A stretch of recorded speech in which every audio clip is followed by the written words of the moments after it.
Good morning everyone and welcome to online class. तो चलिए आज की जो है क्लास स्टार्ट करते हैं। तो आज जो है 11th क्लास का जो है चैप्टर नंबर 4 है ना। 11th क्लास का जो है चैप्टर नंबर जो है 4 स्टार्ट करने वाले हैं। समतल में गति, ठीक है, समतल में जो है गति, मोशन इन प्लेन, ठीक है। तो चैप्टर नंबर जो 4 है आपका जो है समतल में जो है गति,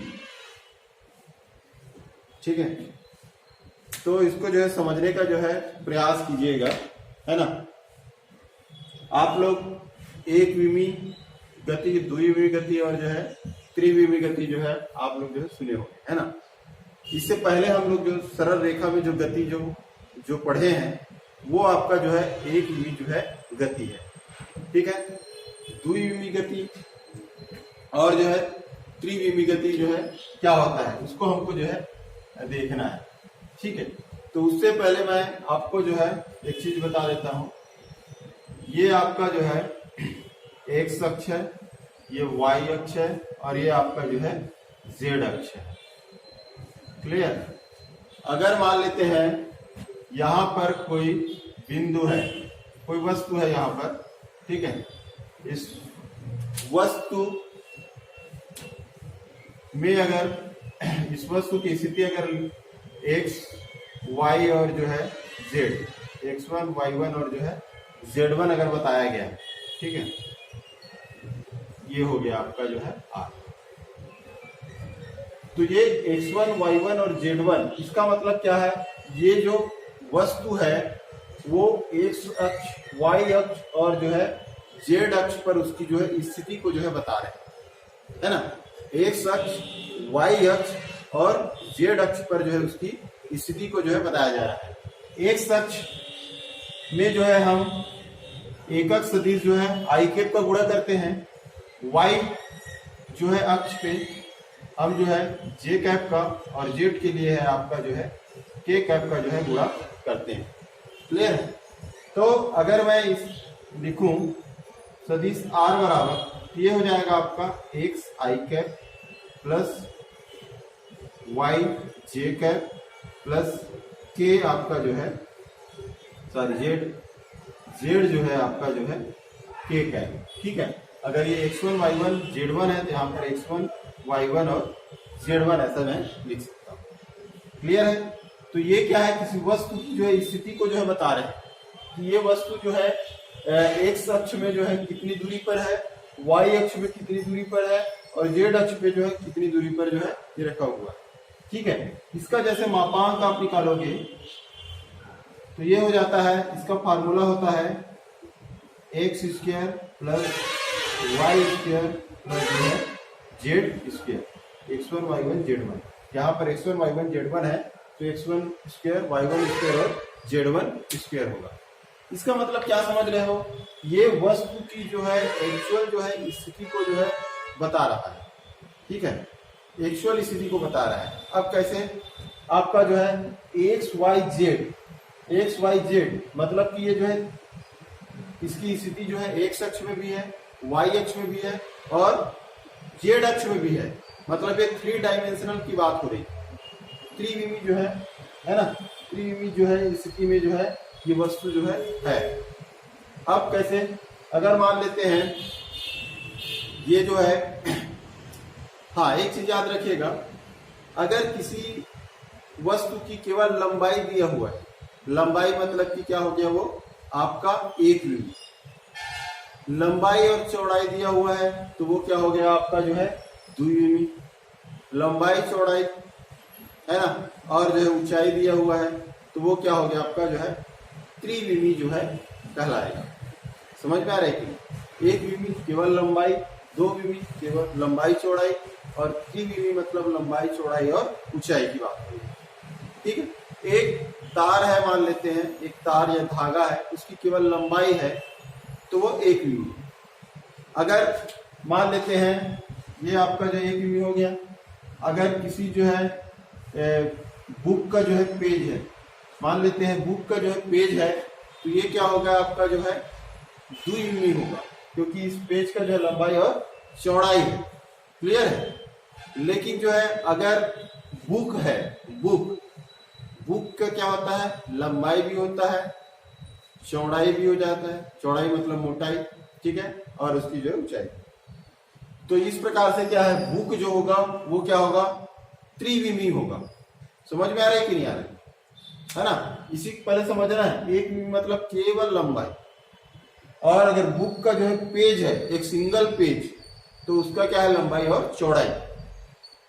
और बुक को बोल दिया जाए तो बुक का लंबाई चौड़ाई ऊंचाई तीनों आ जाता है, तो वो क्या होगा आपका त्रिविमी होगा।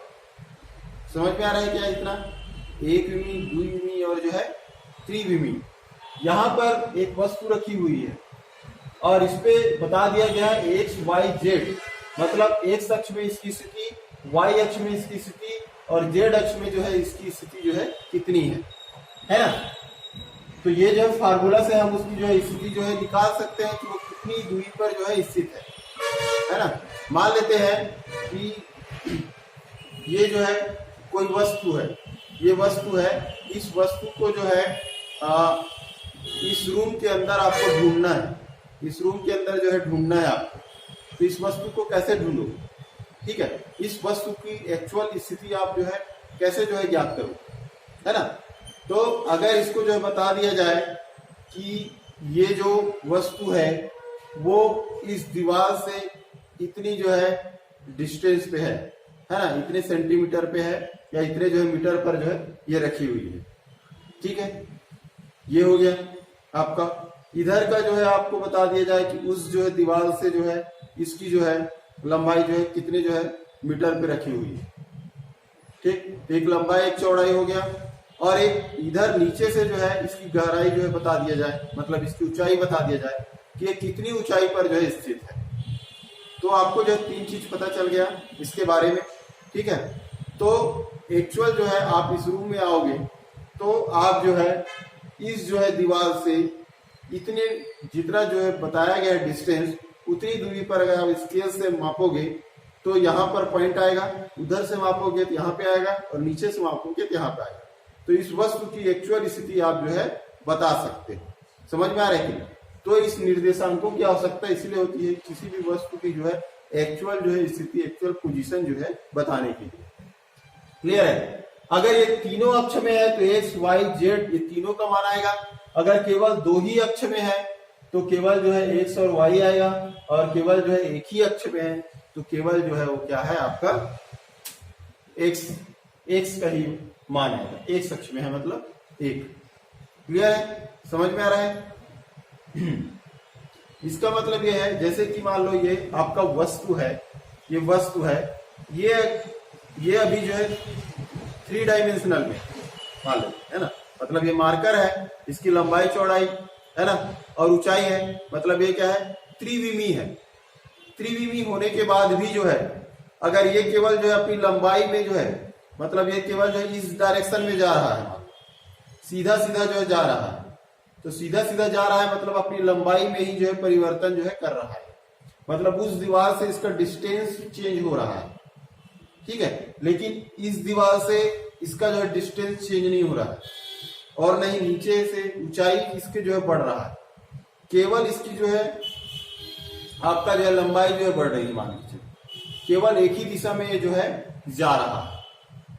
तो इसको क्या बोलेंगे, एक विमी जो है गति, ठीक है। ये हालांकि ये जो है त्रिविमी जो है डायमेंशनल 3 डायमेंशनल में ये है मार्कर, लेकिन ये गति केवल जो है अपना पोजीशन केवल जो है एक ही डायमेंशनल में जो है चेंज कर रहा है। समझ पा रहे हैं कि, तो मान लेते हैं ये एक्स अक्ष है कि केवल एक्स अक्ष में ही ये चेंज कर रहा है, वाई अक्ष और जेड अक्ष में कोई परिवर्तन नहीं हो रहा, तो इसकी जो गति होगी वो एक विमी जो है गति होगी। क्लियर।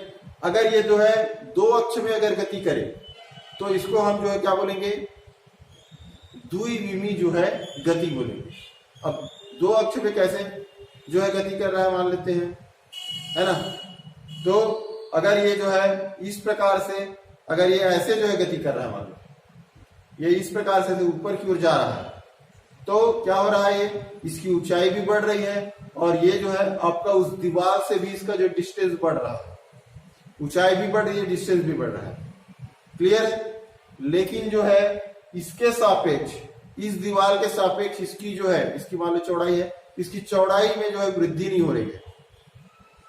ठीक है, तो केवल जो है इसकी लंबाई और ऊंचाई में वृद्धि हो रही है, मतलब केवल जो है दो जो है ना, दो अक्ष में ही जो है इसका जो है परिवर्तन हो रहा है इसकी स्थिति में।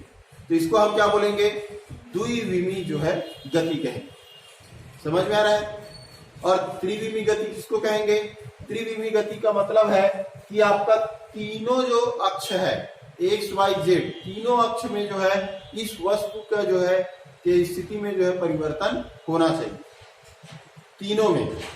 ठीक है, अब तीनों में जो है कैसे होगा, मान लेते हैं ये इस प्रकार से ऐसे जो है गति कर रहा है, मान लो इस प्रकार से है ना, ये ऐसे गति कर रहा है, मतलब ये उधर से भी जो है इसका जो स्थिति बदल रहा है, इधर से भी इसकी स्थिति बदल रहा है और इसकी ऊंचाई भी बदल रही है। इससे पहले क्या ये सीधा सीधा ऐसे गति कर रहा है ना, अब ये कैसे गति कर रहा है, इस प्रकार से गति कर रहा है, इस प्रकार से गति कर रहा है, मतलब इसका जो है तीनों एक्स अक्ष, वाई अक्ष और जेड अक्ष, तीनों में जो है चेंज हो रहा है, तीनों में जो है परिवर्तन हो रहा है। क्लियर है। जब तीनों में जब परिवर्तन होगा तो उसको हम बोलेंगे त्रिविमी जो है गति। और किसी वस्तु के द्वारा केवल दो अक्ष में जो है परिवर्तन हो रहा है तो उसको हम बोलेंगे द्विविमी गति। और किसी वस्तु के द्वारा जो है केवल जो है एक ही अक्ष में परिवर्तन हो रहा है तो उसको हम बोलेंगे एकविमी गति। क्लियर, समझ में आया।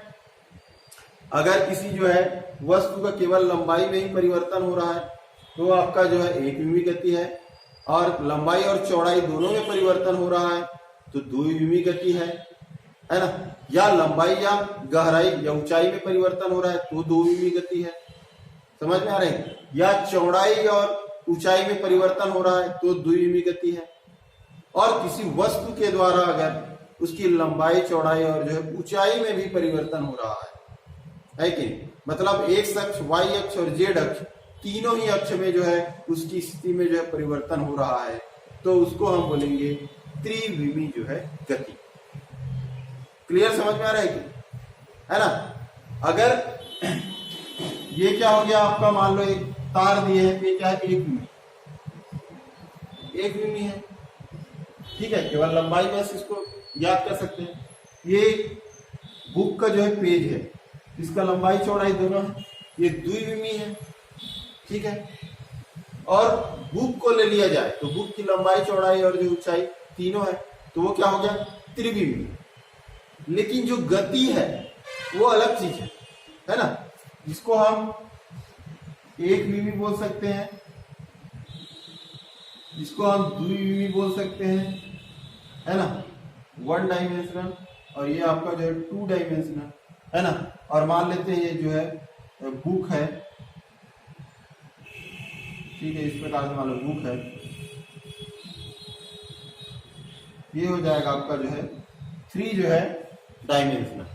ठीक है, लेकिन जो गति है वो गति जो है, मान लेते हैं ये बुक है, ये तो थ्री डायमेंशनल तो बुक है, लेकिन अगर ये अपने पोजीशन से केवल ये जो है मान लेते हैं यहां पर रखी हुई है ये बुक, और ये केवल जो यहां से यहां तक जो है अपने स्थान में परिवर्तन कर रहा है, यहां से यहां, तो इसकी जो है लंबाई में मान लो परिवर्तन हो रहा है कि नहीं, मतलब केवल जो है एक्स, मतलब एक जो है डायरेक्शन में जो है चेंज हो रहा है, मान लो एक्स अक्ष में ही केवल जो है चेंज हो रहा है, तो इसको एक विमी गति कहेंगे। हालांकि ये जो थ्री डायमेंशनल का बुक है, लेकिन इसकी गति क्या होगी, गति की बात करेंगे तो एक विमी जो है गति बोलेंगे इसको।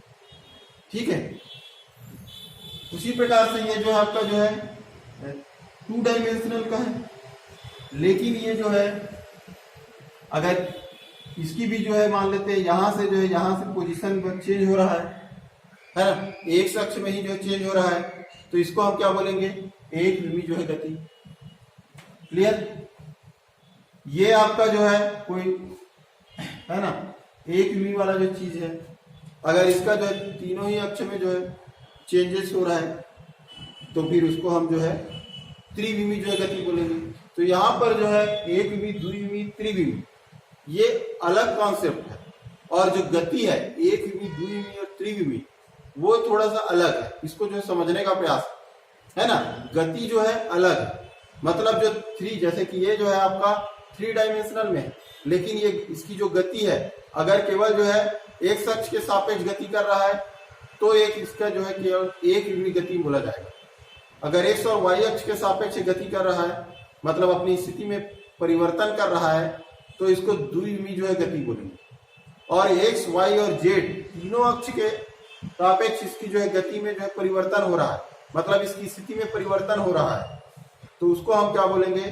त्रिविमी जो है गति बोलेंगे, 3 डायमेंशनल जो है मोशन बोलेंगे। समझ में आया कि नहीं आया यहां तक? बताइए भाई, किसी को कोई डाउट है क्या? कैसे जी, बताइए। समझ में आ रहा है ना? हाँ। अब इधर देखो, आपका जो है एक विमी, ठीक है, एक विमी गति है ना, द्विविमी गति और जो है त्रिविमी जो है गति।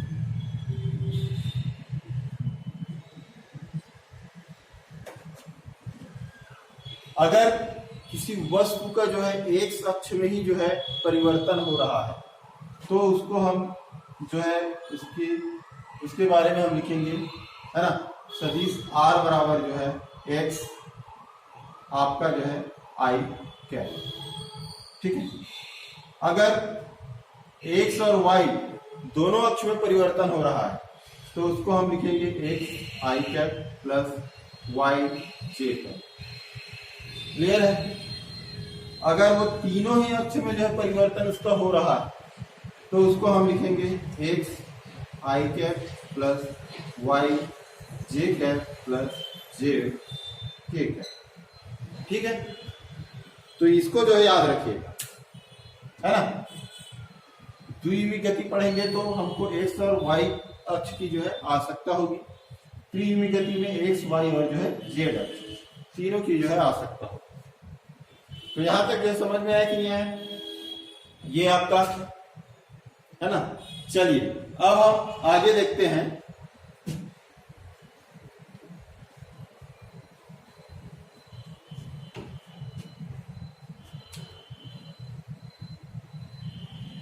ये हो गया आपका x अक्ष, ये हो गया आपका जो है y अक्ष।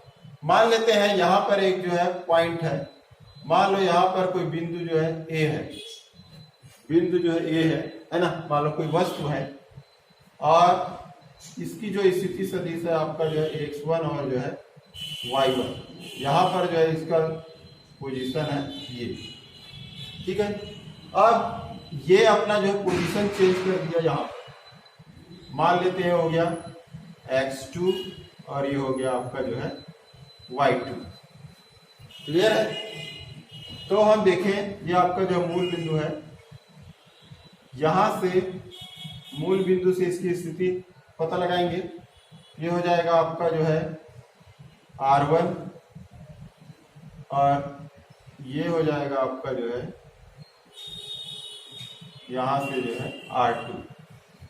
क्लियर है?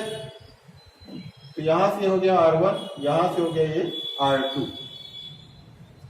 तो इसमें हम जो है इसको लिख सकते हैं, आपका r1 बराबर क्या लिखेंगे? ये हो गया आपका x1, इसके साथ i कैप का गुणा होगा, प्लस y अक्ष के लिए क्या होगा y1, इसके साथ होगा j कैप का जो है गुणा। क्लियर? इसी प्रकार जो है आपका जो है बिंदु B पर जो है स्थिति, इस वस्तु की जो है बिंदु B पर स्थिति क्या होगा भाई? r2 बराबर ये हो जाएगा आपका x2 i cap plus y2 क्या हो जाएगा आपका j कैप। क्लियर है?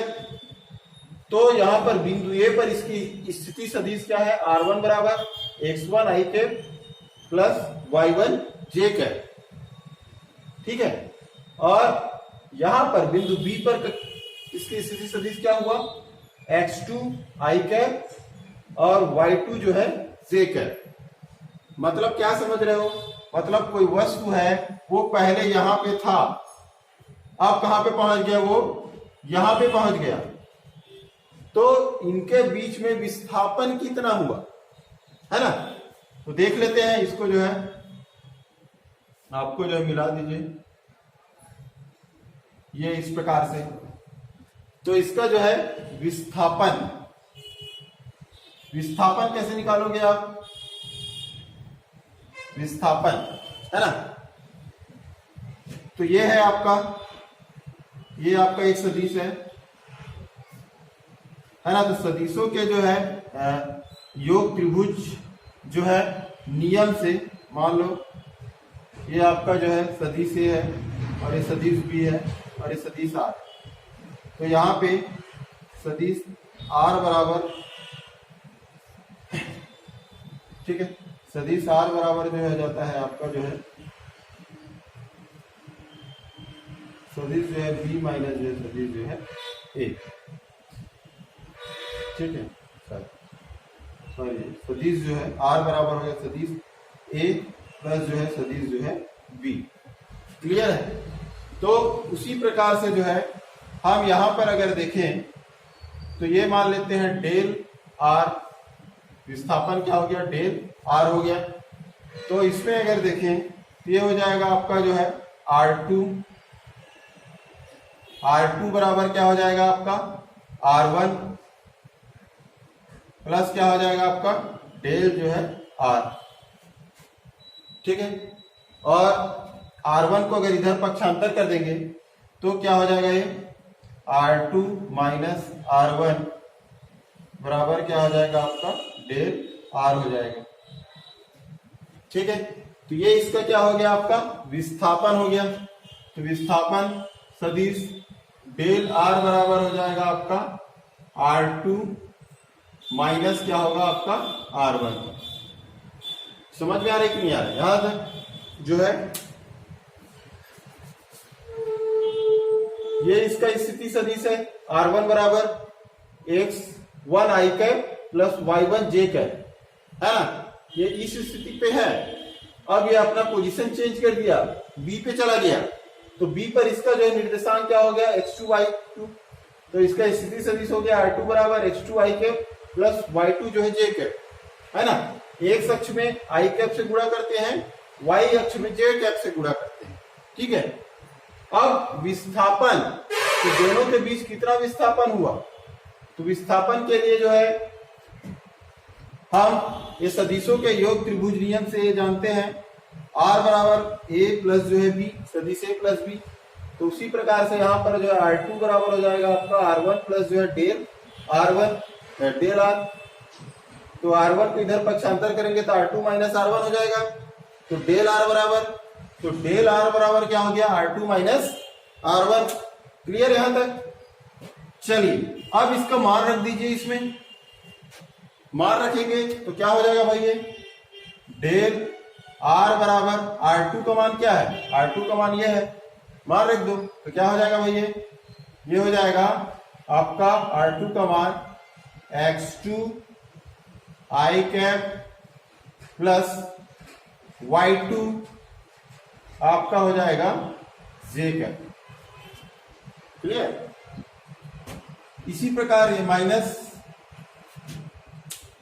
अब R1 का मान रख दीजिए, इसमें R1 का मान रख दीजिए, तो R1 का मान क्या हो जाएगा भाई, R1 का मान ये है, तो R1 का मान हो जाएगा आपका x1 i cap plus y1 जो है j कैप।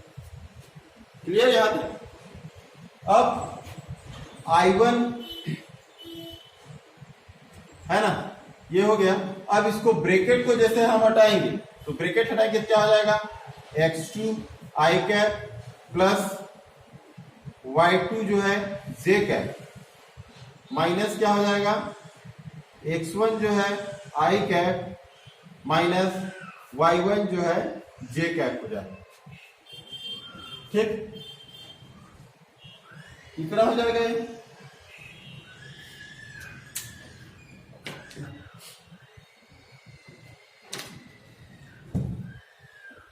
तो ये यहां तक हो गया। x2 जो है i1 कैप प्लस y2 जो है j1 कैप। माइनस है तो माइनस ब्रैकेट हटाएंगे तो माइनस माइनस आ जाएगा। क्लियर? अब इसको हम इस प्रकार से कर सकते हैं, है ना। i कैप को एक साथ कर लें तो x2 i cap minus x1 i cap. इसी प्रकार जो है y2 जो है j कैप माइनस y1 जो है j कैप। क्लियर? अब i1 कैप को बाहर कर दो तो x2 जो है minus x1 i cap plus y2 minus y1 क्या हो जाएगा? j कैप हो जाएगा। ठीक है, ये हो जाएगा आपका। तो इसको हम लिख सकते हैं डेल x2 माइनस x1, इसको डेल x लिख सकते हैं x2 माइनस x1, और डेल y ये हो जाएगा y2 माइनस जो है y1। तो आपका विस्थापन जो सदिश है डेल r बराबर हो जाएगा del x i cap plus हो जाएगा डेल y जो है j कैप। ठीक, तो इसको जो है इस प्रकार से जो है लिखा जा सकता है। ये समझ में है कि नहीं आया कैसे जो है इसको जो है हम बना रहे हैं, है ना। इसको समझना जरूरी है, तभी तो आगे जो है आप लोग जो है बढ़ पाओगे और आगे का चीज जो है आपको जो है समझ आएगा, है ना। तो आज ऐसे भी जो है पहला क्लास है ना, चैप्टर नंबर 4 समतल में गति का जो है पहला क्लास है। ठीक है, तो मेरे ख्याल से सबको समझ में आना चाहिए। ठीक है, इसके बाद जो है आगे जो है ये अगर समझ में आ गया तो आगे भी हम जो है इसको अच्छे तरीके से और समझ सकते हैं। ठीक, तो कहीं पे कुछ डाउट होगा तो जो है पूछ लीजिए, है ना। अब ये तो हो गया आपका जो है विस्थापन सदिश, है ना। इससे हम क्या क्या देखे थे अभी तक? विस्थापन वगैरह जो देखे थे, है ना, वो आपका जो है एक विमी देखे थे, लेकिन ये आपका जो है द्विविमी में जो है विस्थापन डेल आर बराबर डेल एक्स आई प्लस डेल वाई जो है जे। अब हम देखेंगे वेग, जैसे विस्थापन निकाले हैं उसी प्रकार अब जो है हम जो है वेग देखते हैं। तो वेग बराबर क्या होता है? वेग v बराबर होता है विस्थापन, वेग बराबर होता है विस्थापन बटे क्या होता है? विस्थापन बटे होता है आपका जो है समय। ठीक है, विस्थापन बटे क्या होता है? समय होता है। तो यहां पर जो है विस्थापन है आपका जो है डेल आर बटे जो है आपका जो समय है आपका जो है डेल टी। ठीक है, तो डेल आर का जो है मान यहां पे रख दीजिए आपका, यहां पे। तो डेल आर का जो मान रखोगे आप, तो डेल आर का मान क्या है? डेल एक्स जो है आई कैप प्लस डेल वाई जो है जे कैप। ठीक है, ये हो गया। तो बटे क्या हो जाएगा? डेल टी, ये बटे हो जाएगा डेल टी। अब डेल टी दोनों को सेपरेट कर दीजिए, तो सेपरेट करोगे क्या हो जाएगा? डेल एक्स आई कैप बटे जो है डेल टी प्लस क्या हो जाएगा? डेल वाई बटे जो है डेल टी आपका जो है जी है। ठीक, ये हो गया। अब चूंकि जो है ये आपका जो है डेल एक्स मतलब कि क्या है? आपका विस्थापन, है ना। डेल एक्स मतलब ये क्या है? दूरी में जो है विस्थापन है, और जो है बटे जो है टी है। टी मतलब क्या चीज है? आपका जो है समय। ठीक है, तो इसको हम लिख सकते हैं डेल एक्स बटे जो है डेल टी को हम लिख सकते हैं वी। ठीक है, चूंकि एक्स अक्ष में है इसलिए इसको हम लिख सकते हैं वी एक्स। ठीक, अच्छा ये आपका जो है इस प्रकार इसको लिख सकते हैं। तो इसको हम यहाँ पर लिखेंगे वी एक्स, क्या लिखेंगे आई कैप, प्लस इसको हम लिखेंगे डेल वाई बटे जो है डेल टी को हम क्या लिखेंगे वी एक्स, वी वाई लिखेंगे, वाई अक्ष में है तो वाई, ये हो जाएगा वी वाई जो है जे कैप हो जाएगा। ठीक है, वी वाई जो है जे कैप हो जाएगा। तो ये आपका जो है वेग के लिए हो जाएगा, वेग के लिए जो है समतल में जो है गति, तो v x i cap plus जो है वी वाई जो है जे कैप हो जाएगा। समझ में आ रहा है कि नहीं आ रहा है? अब